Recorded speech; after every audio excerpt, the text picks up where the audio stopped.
Numbers chapter 11.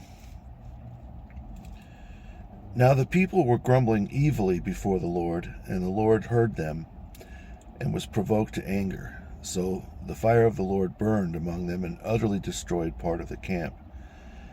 Then the people cried out to Moses, and Moses prayed to the Lord, and the fire was quenched.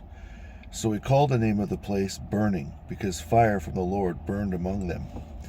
Now the mixed multitude among them hungered exceedingly, and sitting down, the children of Israel were also weeping, and said, Who will give us meat to eat? We remember the fish we ate freely in Egypt, and the cucumbers, the melons, the leeks, the onions, and the garlic. But now our soul is dried up. There is nothing before our eyes except this manna. Now the manna is like coriander seed, and its form is like the form of ice pellets. The people would go about and gather it and grind it on millstones or beat it in a mortar, then cook it in pots and make cakes of it. And its flavor was like the taste of a pastry prepared with oil and honey. And when the dew descended on the camp in the night,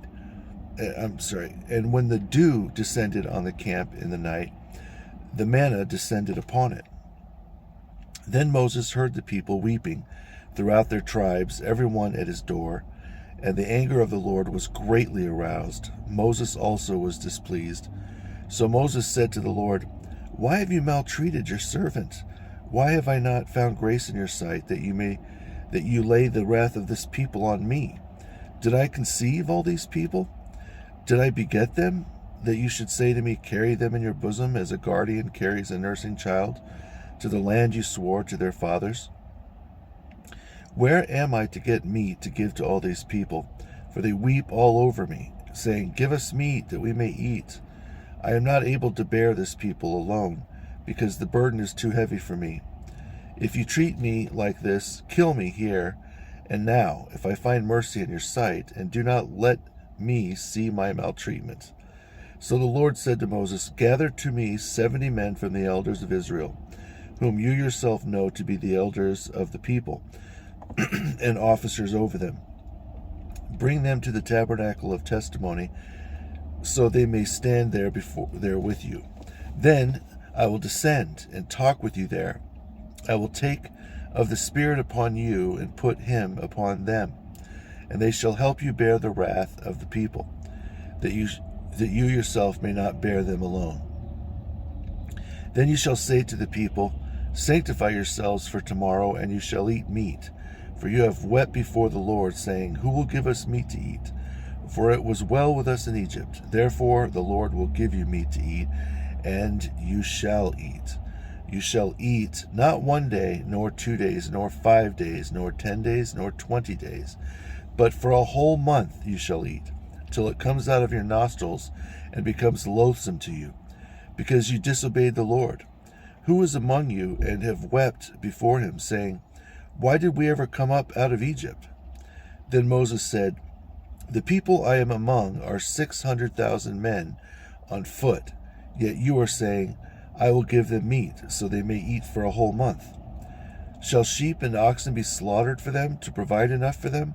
Or shall all the fish of the sea be gathered together for them, to provide enough for them?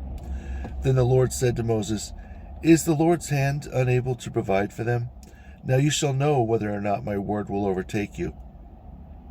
So Moses went out and told the people the words of the Lord, and he gathered the 70 men of the elders of the people and placed them around the tabernacle. Then the Lord descended in the cloud and spoke to him, and took of the Spirit upon him, and put him upon the 70 men of the elders. And when the Spirit rested upon them, they prophesied, although they never did so again. But 2 men remained in the camp. The name of one was Eldad, and the name of the other Medad, and the Spirit rested upon them. Now they were among those registered, but had not come to the tabernacle. Yet they prophesied in the camp. So a young man ran and told Moses and said, Eldad and Medad are prophesying in the camp. Then Joshua the son of Nun, who was near Moses, one of his choice men, answered and said, Lord Moses, forbid them. Then Moses said to him, Are you jealous for my sake? Would that all the Lord's people might be prophets, when the Lord would put his spirit upon them. So Moses returned to the camp, both he and the elders of Israel. Now a wind went out from the Lord, and brought birds from the sea that migrate together with quail, and cast them upon the camp, about a day's journey on this side, and about a day's journey on the other side, all around the camp, and about 2 cubits above the surface of the ground. Then the people stayed up all that day, all night, and all the next day, and gathered the birds. He who gathered least gathered 10 cores, and they spread the meat out to dry for themselves all around the camp. But while the meat was still between their teeth, before it was chewed, the Lord's anger was aroused against the people, and the Lord struck the people with a very great plague. So he called the name of that place Graves of Lust, because they buried the people who lusted. Then the people broke camp to go to Hazeroth, and they camped at Hazeroth.